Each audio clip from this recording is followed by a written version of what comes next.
dans la base cylindrique U de R, U de θ, U de Z, l'expression du vecteur vitesse d'un point M est, donc V de t égale la dérivée du vecteur position par rapport au temps, égale à R point fois U de R, plus R θ point fois U de θ, plus Z point fois U de Z. R point est la dérivée de R par rapport au temps, θ point est la dérivée de θ par rapport au temps, et Z point est la dérivée de Z par rapport au temps. À vous de démontrer cette expression.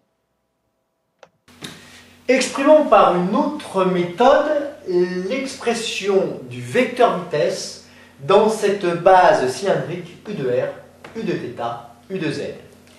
Alors, on sait que le vecteur vitesse est égal à la dérivée du vecteur position par rapport au temps. D de OM, c'est un petit élément différentiel de vecteur position, c'est-à-dire que le vecteur position varie, et dt, c'est une petite variation de temps.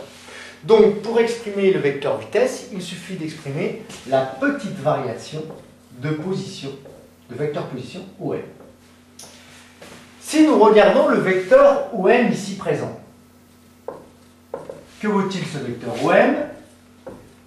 Il est égal à R fois U de R plus Z fois U de Z. Voilà les composants petit r et petit z du vecteur position OM. Si on fait une petite variation du vecteur position OM, que vaut cette petite variation? Eh bien, on va faire une petite variation dr suivant donc la droite OH, donc elle est égale à dr fois le vecteur U de R. Donc je vais faire une petite variation de position ici. Je vais également faire une petite variation en faisant varier l'angle θ d'une valeur dθ. Donc ça nous fera quoi cette petite variation que nous retrouvons ici? Eh bien R fois dθ fois quel vecteur unitaire? Le vecteur unitaire U de θ. Plus quoi? Je suis aussi obligé de faire une petite variation de position sur l'axe Z. Comment on va l'appeler? Eh bien dz, petite variation de position, fois U de Z. Voilà l'expression du vecteur variation de position d de OM.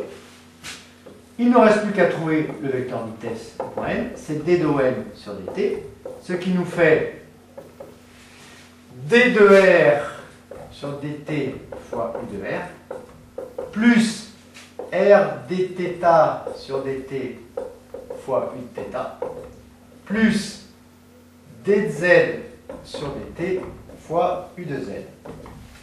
Autrement dit, que vaut le vecteur vitesse Vm? Eh bien, il est égal à R point U de R plus R θ point U de θ plus Z point U de Z. Voilà pour l'expression du vecteur vitesse dans cette base cylindrique U de R, U de θ, U de Z. Au passage, on vérifie les unités. Le vecteur vitesse, sa norme est en mètres secondes moins 1. Donc R point doit être en mètres secondes moins 1, ce qui est le cas. Variation de distance R sur une variation de temps, c'est en mètres secondes moins 1. Je vous rappelle que le vecteur unitaire, lui, n'a pas de dimension physique. Donc il faudra multiplier cette unité par 1. Ici, R θ point, nous avons des mètres fois θ point. Qu'est-ce que c'est θ point? C'est une variation d'angle, ce qui n'a pas de dimension physique, donc on le remplace par 1, divisé par des secondes, variation de temps, ici. Donc ça nous donne donc des mètres secondes moins 1. Et Z point, variation de distance sur l'axe des Z, donc en mètres, sur une variation de temps en secondes, ça nous donne bien des mètres secondes moins 1. Mon expression vectorielle est bien homogène en termes d'unité.